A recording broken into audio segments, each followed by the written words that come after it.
यौम आज़ादी के मौके के ऊपर सबसे पहले तो मैं आप तमाम लोगों को दिल की गहराइयों से बहुत बहुत मुबारकबाद पेश करता हूँ। आज 15 अगस्त है, मेरे देश का आज इंडिपेंडेंस डे है, यौम आज़ादी का दिन है 15 अगस्त। इसलिए मेरी तिरंगा रैली मेरे देश के यौम आज़ादी के मौके के ऊपर निकाली जाएगी। जिन्हें जल्दबाजी थी उन्होंने कल पाकिस्तान का यौम आज़ादी का दिन मनाया गया।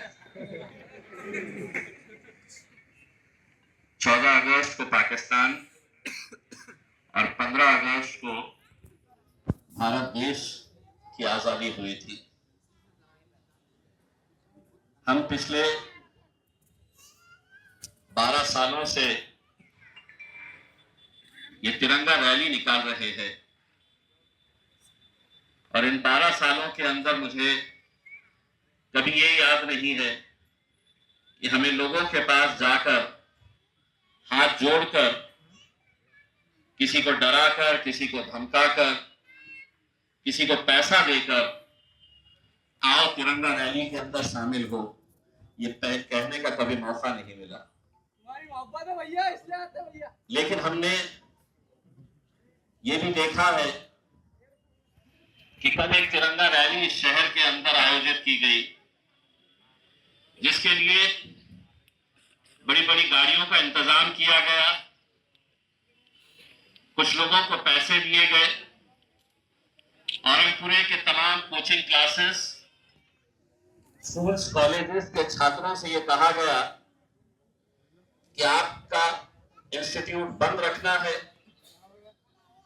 बंद रख के आपके तमाम छात्रों को, तमाम स्टूडेंट्स को इस रैली के अंदर आपको भेजना पड़ेगा और नहीं भेजेंगे तो कार्रवाई होगी। ये बातें सिर्फ इसलिए कही गई कि महाराष्ट्र के मुख्यमंत्री साहब यहां पर आ रहे थे और यहां के नेताओं को यह दिखाना था कि हम आपके नाम के ऊपर कितनी भीड़ इकट्ठा कर सकते हैं। मैंने जैसा कहा, इन 12 सालों के अंदर ना हमने किसी के आगे हाथ जोड़े, ना किसी से इल्तिजा की, ना किसी को डराया, ना किसी को धमकाया, ना किसी को पैसा दिया। ये जितने भी लोग आते हैं ये इस मुल्क की मोहब्बत में आते हैं और तिरंगे की शान के अंदर इकट्ठा होते हैं। कल आपने देखा आमखास मैदान पे गाड़ियां, कल आपने देखा कि कर्णपुरा के मैदान के अंदर गाड़ियां भर भर के लोगों को लाया गया। उस वक्त वो जीआर कहां चला गया? वो जीआर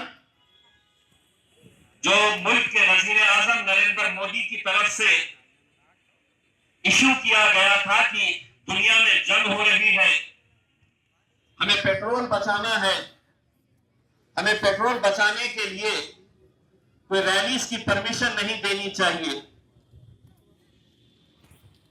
कॉरपोरेशन के टीचर्स को तक सख्ती की गई थी कि आपको उस रैली के अंदर शामिल होना है। अगर पेट्रोल बचाना है तो मेरी स्कूटर में तो 5 लीटर पेट्रोल आएगा। बड़ी बड़ी गाड़ियां जो दूर दूर से लाई गई थी तो वो क्या हवा में चलती हुई आई थी? उसमें पेट्रोल डीजल नहीं लगा था। क्या कानून सारे हमारे लिए हैं? क्या सारे आपके हुक्म हमारे लिए है और उनके लिए कोई हुक्म नहीं? अरे तुम तो सत्ता में बैठे हुए हैं, तुम्हें अपने मालिक का सुनना है। लेकिन जैसा समीर ने अभी बताया है कि 13 तारीख के दिन ये जीआर हुआ था और 14 तारीख के दिन, एक दिन बाद भी, उन्हीं की पार्टी का एक नेता एक रैली निकालता है तो उसको कोई नोटिस नहीं देंगे। सारी नोटिसेस हमें मिलेगी। आज तिरंगा रैली निकलेगी मतलब निकलेगी। जैसा हर साल हम आपको इन्फॉर्म करते हैं, हर साल हम आपको सिर्फ मालूमात देते हैं कि हम ये तिरंगा रैली निकाल रहे हैं। हम आपसे परमिशन कभी नहीं मांगे थे और तिरंगा रैली के लिए इंशाअल्लाह आगे भी कभी परमिशन नहीं मांगेंगे। जब भी हमें निकालना रहेगा रैली, ये रैली हम अपने मर्जी से निकालेंगे। हाँ, हमारी गाड़ी के ऊपर अगर एक भी पार्टी का झंडा रहा तो यकीनन उसमें हमारा जाती मफाद नजर आएगा कि हम अपने पार्टी को बढ़ाने के लिए हम ये रैली निकाल रहे हैं। एक एक नौजवान, एक एक बच्चा, एक एक बुजुर्ग अपनी गाड़ी के ऊपर फख्र के साथ तिरंगा लहराते हुए शहर के अंदर जाता है, ये बताने के लिए कि इस मुल्क से हम कितनी मोहब्बत करते हैं। मैशर आफरीदी, एक शायर साहब ने इस मुल्क के बारे में क्या खूब कहा है, वो हम एक बार फिर से आपको सुनाते हैं कि जमीन पर घर बनाया है मगर जन्नत में रहते हैं। हमारी खुशनसीबी है कि हम भारत देश में रहते हैं।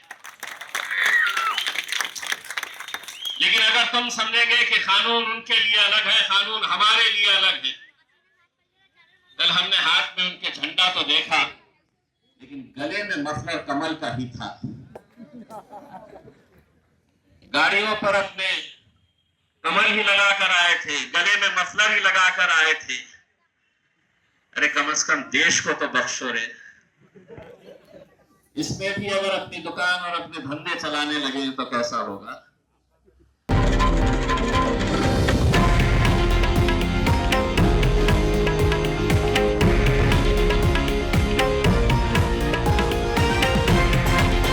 हे आहे देशातील नंबर 1 न्यूज नेटवर्क आणि आपण पाहत आहात TV9 मराठी, एकमेव।